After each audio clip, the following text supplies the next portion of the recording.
J'espère que vous allez bien, j'espère que vous vous portez bien. Abdelmajid Tebboune a créé l'actualité, a créé l'événement. Il a fait l'actualité, il a créé l'événement à travers son interview qui a été diffusée le samedi soir, ce week-end, le 22 mars dernier, très tard le soir, avec une interview qui a duré plus d'une heure et demie pratiquement. Très longue interview dans laquelle il a abordé plusieurs questions. Et si vous avez remarqué avec moi, durant cette interview, Abdelmajid Tebboune a beaucoup parlé de l'Italie, en des termes très élogieux. On a l'impression qu'entre l'Italie et l'Algérie, il y a une idylle, il y a une véritable idylle, il y a une véritable, on va dire, lune de miel. Et pourtant, l'Italie, elle est dirigée depuis octobre 2022 par l'extrême droite, par une alliance de droite dure et d'extrême droite italienne. L'Algérie qui dénonce l'extrême droite française, qui dénonce l'emprise de l'extrême droite française sur la vie politique en France, qui dénonce le racisme, l'exxénophobie ou l'algérophobie de l'extrême droite française, paradoxalement, on entretient une lune de miel, où elle vit une lune de miel avec l'extrême droite italienne. Giorgia Meloni, la première ministre italienne, qui a été élue en octobre 2022 pour un mandat de 5 ans, a été énormément saluée et remerciée par Abdelmajid Tebboune, et Abdelmajid Tebboune qui considère que Giorgia Meloni est un partenaire fiable, qu'elle a une vision clairvoyante. Vous pouvez aller revoir l'interview, il a vraiment dit beaucoup de choses, beaucoup de bien de l'Italie. Bien sûr, il s'est appuyé sur des considérations historiques que nous allons évoquer tout à l'heure, qui démontrent effectivement l'Italie avec l'Algérie a eu toujours une proximité importante depuis la guerre de libération. Mais bon, il faut savoir que l'extrême droite italienne, elle a des liens avec l'extrême droite française. Entre Marine Le Pen et Giorgia Meloni, il y a un lien. On dit qu'il y a une concurrence, que Giorgia Meloni, elle se méfie du Rassemblement national en France, de Marine Le Pen, etc. Mais dans sa famille politique, lorsque le Rassemblement national en France a gagné les élections européennes, il y a eu un enthousiasme, il y a eu des cris de joie. Des cris de joie par rapport à saluer l'avancée, la percée de l'extrême droite en France. Giorgia Meloni, beaucoup de sources affirment qu'elle a des amitiés avec Éric Zemmour, Marion Maréchal, etc. Il y a vraiment des contacts permanents avec cette, on dirait-je, il y a des contacts permanents entre l'extrême droite française et la mouvance politique, les alliés politiques de Giorgia Meloni. Peut-être pas Giorgia Meloni en direct, mais il y a des liens, Après, Giorgia Meloni, je pense que Abdelmajid Tebboune a fait beaucoup d'éloges à l'étalé de Giorgia Meloni pour narguer la France. Parce que c'est une tactique diplomatique, en fait. Abdelmajid Tebboune a commencé en disant tout le bien qu'il pensait tout haut de l'étalé de Giorgia Meloni, parce qu'il sait, c'est une tactique, c'est une véritable astuce diplomatique, parce qu'il sait qu'entre Giorgia Meloni et la France de Macron, les relations sont extrêmement compliquées. Giorgia Meloni, avant même de devenir Premier ministre en octobre 2022, elle a été très critique et elle est toujours très critique par rapport au rôle de la France au sein de l'Union européenne. Il y a une rivalité entre l'Italie de Giorgia Meloni et la France d'Emmanuel Macron. L'Italie de Giorgia Meloni, dès qu'elle est arrivée au pouvoir, elle a essayé de faire de l'Italie, de s'émanciper. L'Italie de Giorgia Meloni voulait s'émanciper de l'influence énorme et du leadership franco-allemand au sein de l'Union européenne. L'Union européenne a toujours été, le cœur battant de l'Union européenne, c'était la France et l'Allemagne. Et Giorgia Meloni a voulu rompre avec cette tradition et, comment dirais-je, créer une sorte de nouveau leadership où l'Italie a son mot à dire. Et l'Italie de Giorgia Meloni, elle a beaucoup profité des crises diplomatiques de la France avec les pays africains, avec les pays du Maghreb, pour se rapprocher de ces pays-là et pour essayer de prendre la place de la France, notamment en Tunisie, en Algérie, aussi en Libye, même en Afrique subsaharienne. Là où la France est en recul, elle a des soucis avec les nouveaux dirigeants en place, avec de ces pays africains et maghrébins, et l'Italie, elle essaie de contrebalancer en profitant, en saisissant les opportunités laissées par le vide qui a été créé par le départ, le recul, le déclin des intérêts français ou de l'influence française, pour s'implanter dans ces pays-là.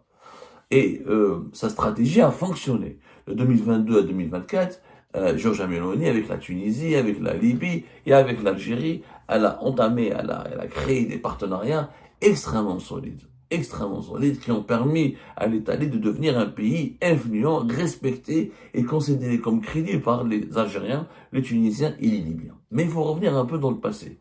C'est que le pouvoir algérien, il a compris, il sait qu'entre la France et Giorgia Meloni, il y a des susceptibilités. Il profite de ces susceptibilités qu'il y a une rivalité. Et que Giorgia Meloni, elle est très critique. Mais vraiment très critique à un point que vous ne pouvez pas imaginer contre la France. On va donner quelques exemples. Avant même qu'elle puisse devenir Premier ministre, qu'elle puisse aller, avant même qu'elle devienne, avant de conquérir le pouvoir. En 2018, alors qu'elle était âgée de 45 ans, Giorgia Meloni a fait des déclarations. Non, elle était âgée moins de 45 ans à l'époque. Giorgia Meloni a été âgée, je crois, en 2018, puisqu'en 2022, elle était âgée de 45 ans. Vous calculez, elle était âgée, je crois, de 41 ans. En 2018, voilà ce qu'elle déclaré. Il y avait une polémique entre la France et l'Italie concernant l'accueil des migrants. Il y a toujours des polémiques. Il y avait un haut responsable français qui a critiqué amèrement le refus d'Italie d'accueillir des bateaux de migrants. Et là, Giorgia Meloni, voilà ce qu'elle a dit. Les irresponsables sont ceux qui ont bombardé la Libye, parce que ça les dérangeait que l'Italie ait un rapport privilégié avec Kadhafi dans le domaine de l'énergie. C'est Giorgia Meloni qui l'a dit en 2018. En janvier 2018, lors d'une prise de parole en public. Les irresponsables, elle s'est attaquée aux Français de façon frontale. Les irresponsables sont ceux qui ont bombardé la Libye, en faisant référence à l'intervention française en Libye, entre 2011 et 2012. Les irresponsables, en 2011, 2012 jusqu'à 2013, jusqu'à même en 2014.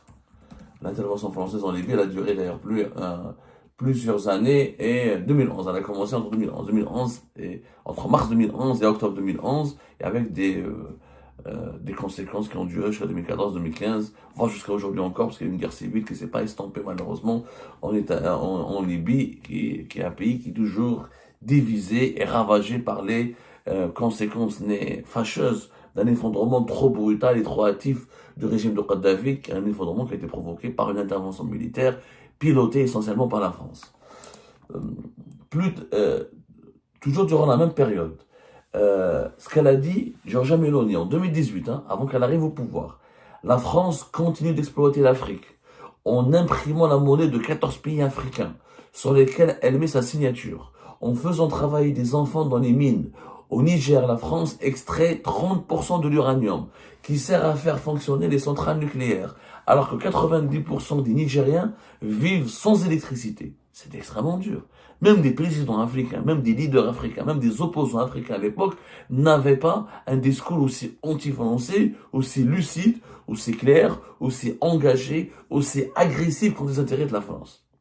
La France continue d'exploiter l'Afrique en imprimant la monnaie de 14 pays africains sur lesquels elle met sa signature en faisant travailler des enfants dans les mines. Au Niger, la France extrait 30% de l'uranium qui sert à faire fonctionner les centrales nucléaires. Ces centrales nucléaires, alors que 90% des Nigériens vivent sans électricité. Ne viens pas nous faire de leçons. Après, c'est attaqué à Emmanuel Macron. Ne viens pas nous faire de leçons, Macron. Parce que les Africains quittent leur continent à cause de votre politique en Afrique. Et la solution n'est pas de déplacer les Africains vers l'Europe, mais de libérer l'Afrique de certains Européens. C'est extrêmement fort. Ne viens pas nous donner de leçons, M. Macron, parce que les Africains quittent leur continent à cause de votre politique en Afrique. Et la solution n'est pas de déplacer les Africains vers l'Europe, mais de libérer l'Afrique de certains Européens. C'est Giorgia Meloni qui le disait en 2018. Et dès son arrivée au pouvoir, en octobre 2022, rapidement, il y a eu une crise avec la France. Tout ça, le régime algérien l'a calculé, le sait. Il a eu l'historique de Meloni, etc. Il exploite bien la rivalité italo-française et la politique anti-française de Giorgia Meloni pour narguer la France. C'est pour ça que le régime algérien a tout fait pour se rapprocher de Giorgia Meloni. Il faut savoir, vous allez avoir l'historique, au départ, avec le régime Tebboune actuel, il s'était rapproché de Mario Draghi, qui était le prédécesseur de Giorgia Meloni. Les premières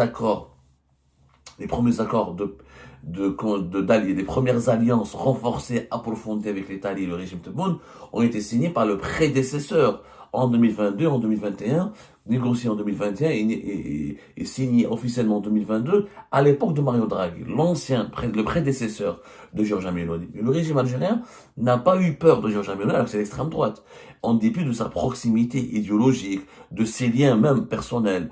Peut-être pas elle encore directement, mais dans son entourage, dans ses alliés, de les formations politiques italiennes qui l'ont aidé à à conquérir le pouvoir et à former son gouvernement, il y en a beaucoup qui ont des affinités et des amitiés avec Éric Zemmour, Marine Le Pen, etc. Et on en fera une émission à part là-dessus, sur l'extrême droite italienne et l'extrême droite française, mais il faut comprendre cette séquence que le régime algérien a rapidement utilisé Giorgia Meloni pour narguer la France, pour contrebalancer, pour limiter l'influence de la France au Maghreb et pour essayer d'obliger la France à accepter un certain nombre de compromis en élaborant une politique très machiavélique. Ok, vous voulez pas nous donner ce qu'on veut, alors nous on va plus traiter avec Giorgia Meloni qu'avec vous.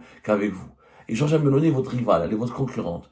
On va plus lui donner, on va se rapprocher d'elle, on va lui donner plus de contrats, on va lui donner plus de gaz, on va collaborer plus facilement avec elle pour la lutte contre l'immigration clandestine. On va créer une relation privilégiée avec Giorgia Meloni pour justement narguer la France, l'affaiblir encore davantage et la pousser encore plus vers la sortie dans la région du Maghreb et en Afrique subsaharienne. C'est ce qui s'est passé d'ailleurs.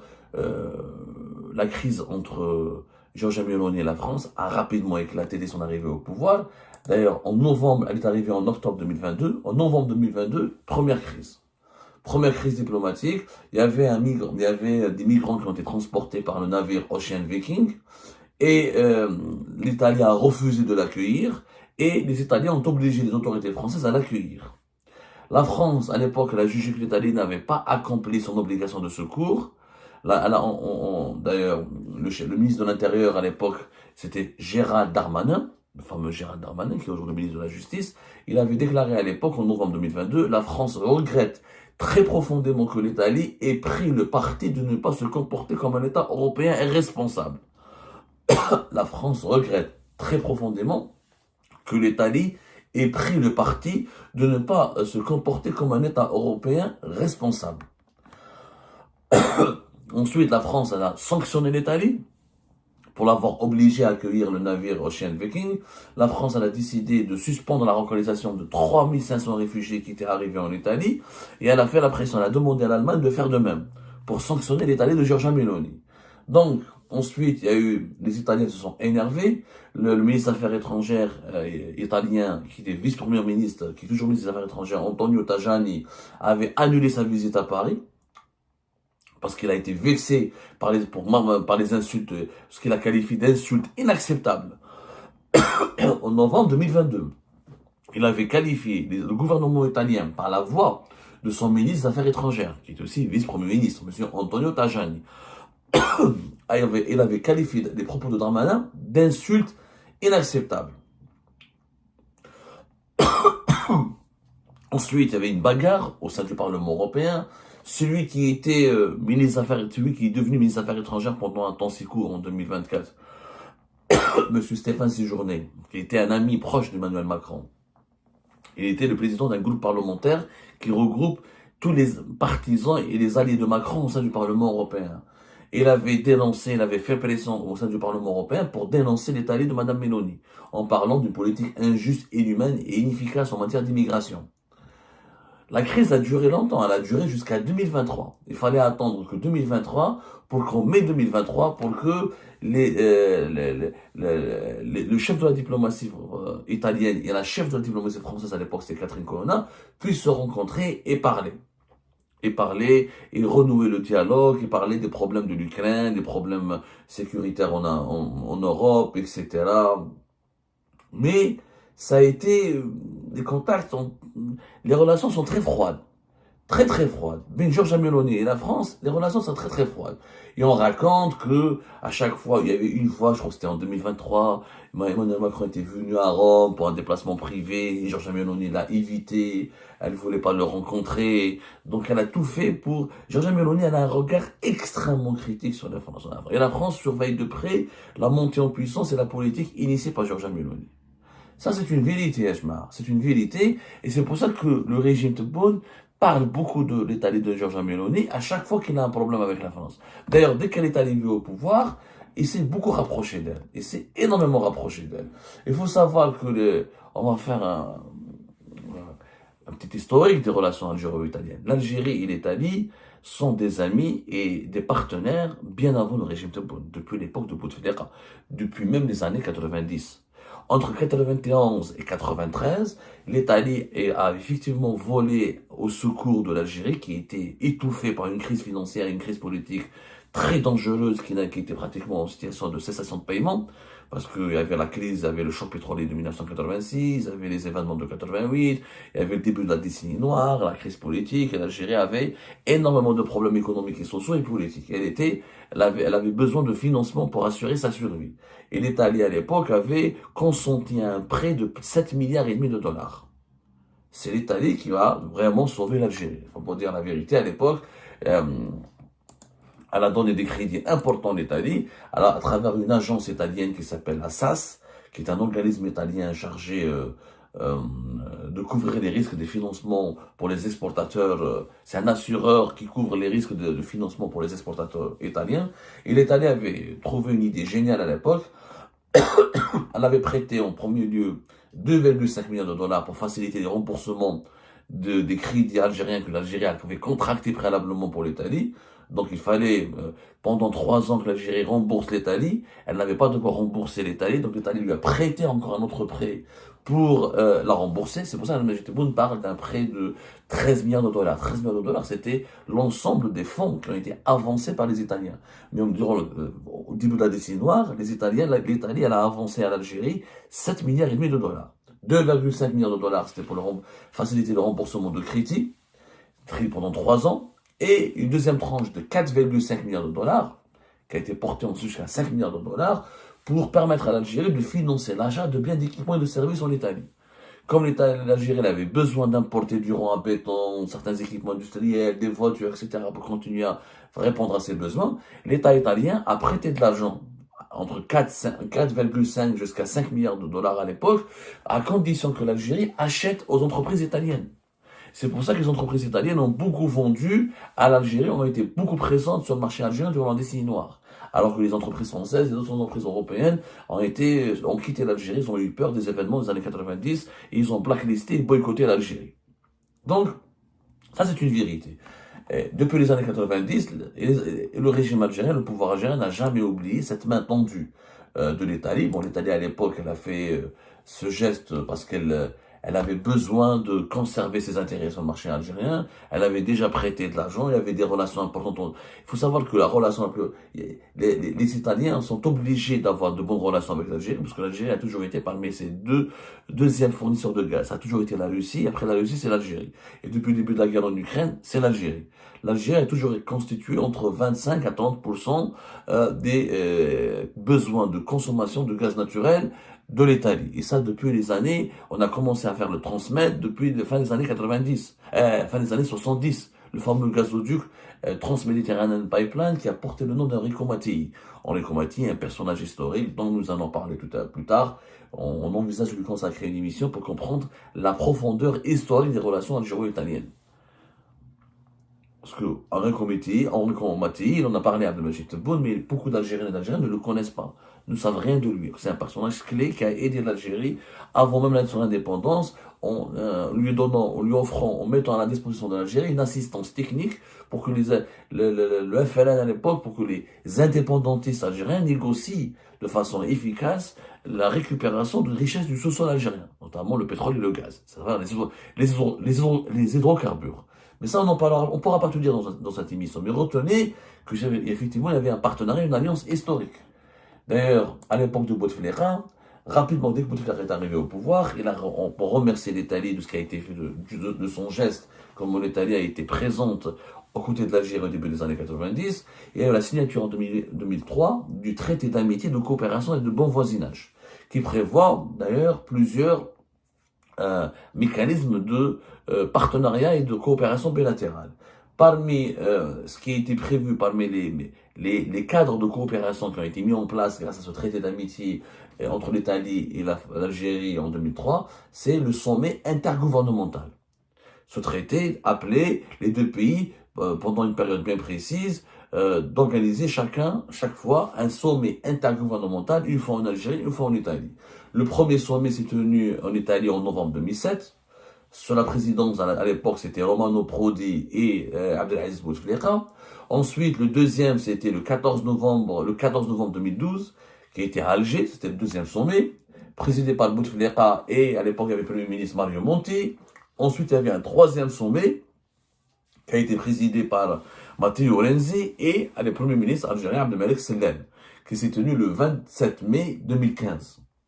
Il y a donc 3 sommets intergouvernementaux pour rappeler, pour concrétiser les engagements qui ont été signés par les deux pays lors de la signature en 2003 du traité d'amitié. Donc c'est bien avant Tebboune. Le régime, même à l'époque du régime de Bouteflika, les relations étaient stratégiques, étaient importantes.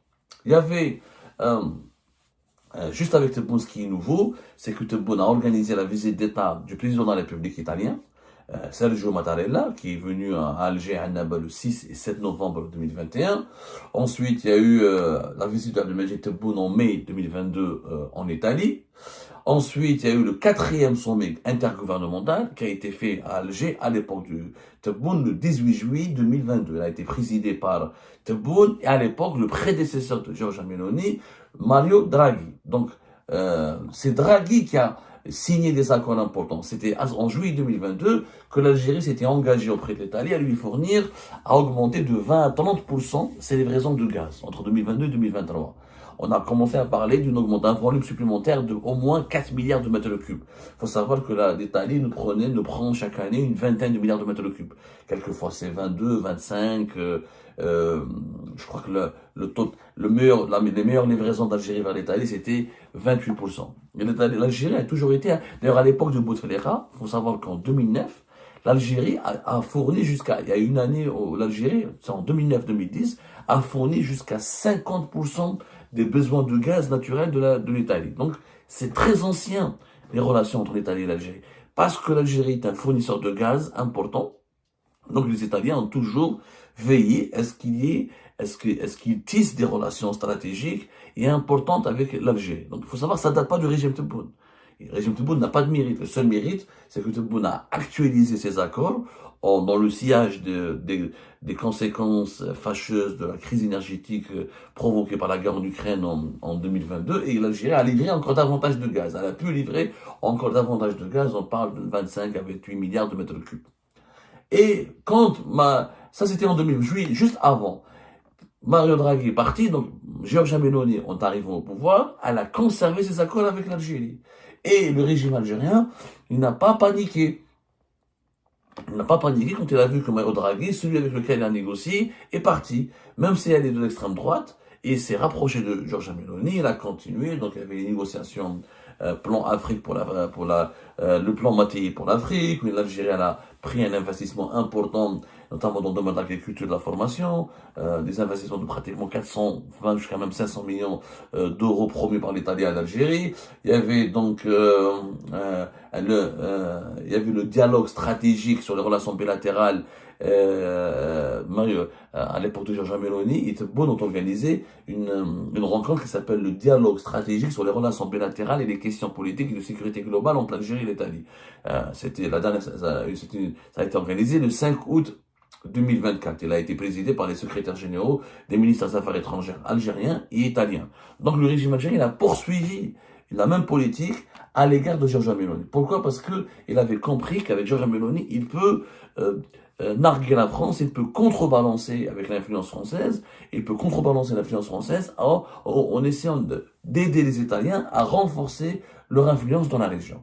Et ça a bien marché. C'est pour cette raison que, à chaque fois, je vous ai expliqué cela. On a voulu absolument vous expliquer ces éléments pour que vous puissiez comprendre pourquoi Abdelmajid Tebboune n'a pas tari d'éloge sur l'Italie de Giorgia Meloni. C'est justement parce que c'est une carte.